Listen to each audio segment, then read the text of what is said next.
선생님과 함께 조선의 25대 왕 철종에 대해서 알아보도록 하겠습니다.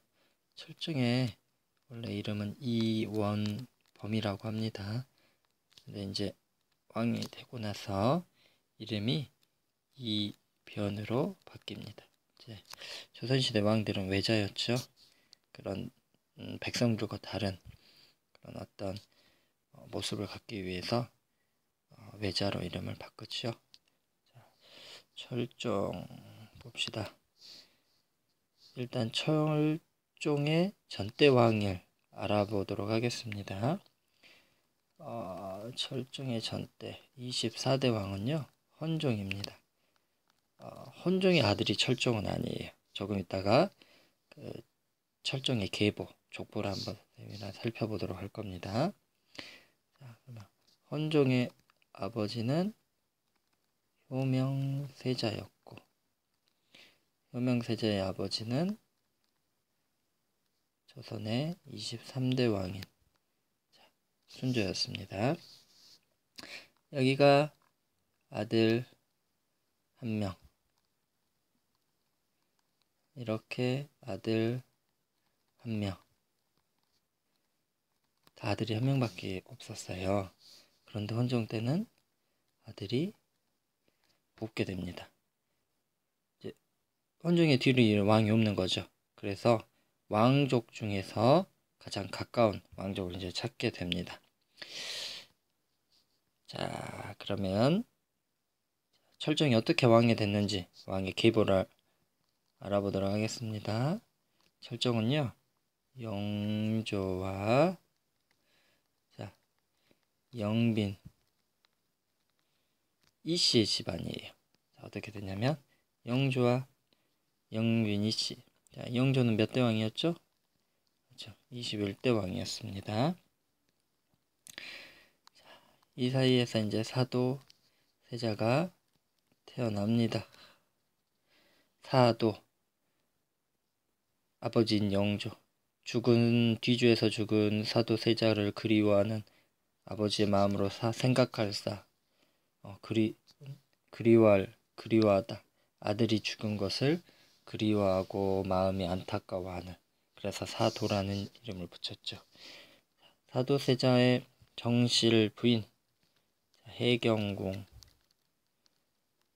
홍씨, 이 사이에서 이제 왕들이 계속 나옵니다.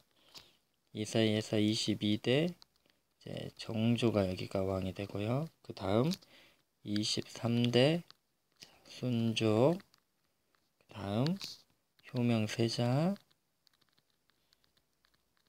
그 다음 24대 헌종까지 이렇게 왕위가 계속 이어지죠. 그런데 여기서 이제 왕위가 끊기게 됩니다. 그래서 가까운 친척인 숙빈 임씨 집안이 이제 있어요. 사도세자 숙빈 임씨 사이에 이제 자녀가 있겠죠. 여기에 은원군, 왕이 되지 않았기 때문에 군이 붙이죠. 그 다음에 전개 대원군. 선생님, 여긴 군인데 왜 대원군이에요? 봐보세요. 대원군은요 왕의 아버지, 우리 흥선대원군 지금 배우고 있죠. 고종의 아버지인 흥선대원군. 처음에도 흥선대원군은 대원군이 아니었어요.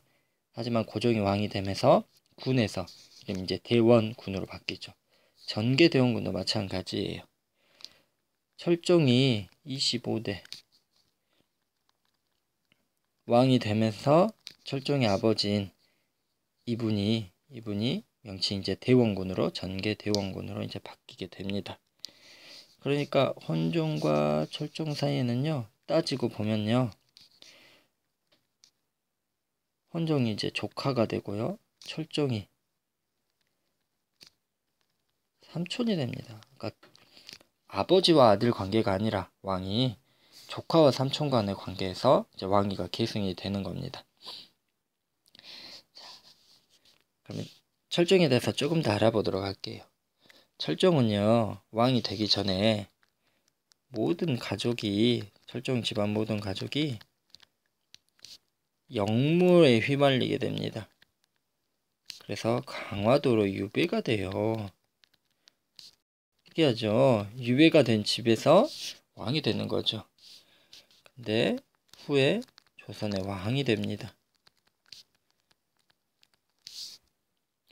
자, 철종 때 보면요, 백성들의 삶은 아주 힘들었어요. 우리가 계속해온 그 순조,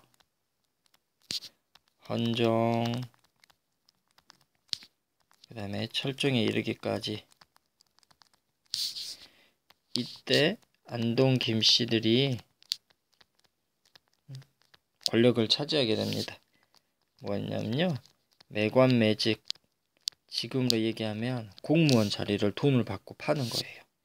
그 다음에 안동 김씨 세도 정치, 자기들이 하고 싶은 대로 정치를 다 하죠. 왕은 있어도 그림만 왕, 무늬만 왕이 되죠. 철종 봐보세요. 왕이 계승에서 상당히 먼 사람이었었죠. 그리고 영모로 강화도를 유배됐던 사람이에요. 근데 왕위를 받았기 때문에 왕의 정통성이 많이 없어졌죠. 그래서 신하들이 그때 당시에 권력을 가지고 있는 안동 김씨들이 자기들이 하고 싶은 대로 왕을 막 움직였다고 해요. 이때 세도 정치가 얼마나 심했냐면 세금을 매기는데 어린이, 그다음에 노인, 죽은 사람, 이 사람들은 세금을 매기지 않아요. 근데 이런 사람들까지 세금을 매기게 됩니다. 백성들은 너무 힘들었겠죠. 그리고 예를 들어 곡식 10섬을 빌렸다. 나중에는 11섬을 갚으라고 합니다. 그나마 이건 나아요. 곡식을 빌리지 않았는데도 너 곡식 10섬 작년에 빌리지 않았냐? 그러니까 곡식 갚아. 이렇게 해버립니다. 백성들이 너무 힘들었겠죠. 그래서 그 결과로 임술년에 야 우리 못 살겠다. 그래서 백성들이 임술농민 봉기를 1862년에 일으킵니다.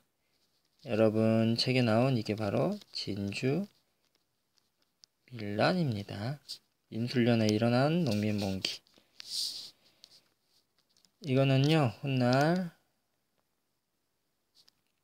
이제 퍼져나갑니다. 전국으로.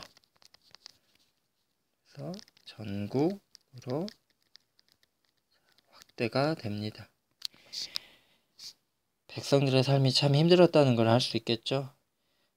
그 계급이 정확히 정해진 조선 시대에 백성들이 얼마나 힘들고 억압받고 서러웠으며 그 자신이 당연시 생각됐던 그 계급을 뛰어넘고 이렇게 봉기를 일으키고 밀란을 일으켰겠어요. 그거는 순조, 헌정, 철종으로 이어지면서 계속 이루어졌던 이 세도 정치의 영향이라고 볼 수 있겠죠. 지금 25대니까 27대까지 조선 왕이 이어지죠. 점점 조선은 기울어지게 됩니다. 선생님과 함께 조선이 어떻게 기울어지고 그 사이에는 왕의 잘못도 있지만 또 외세, 우리 지금 이양선도 막 나오고 여러 서양 세력이 나오죠. 어떤 그런 나라들의 영향도 참 많았어요. 선생님과 함께 마지막까지 조금 더 힘을 내서 조선의 왕 살펴보도록 하겠습니다.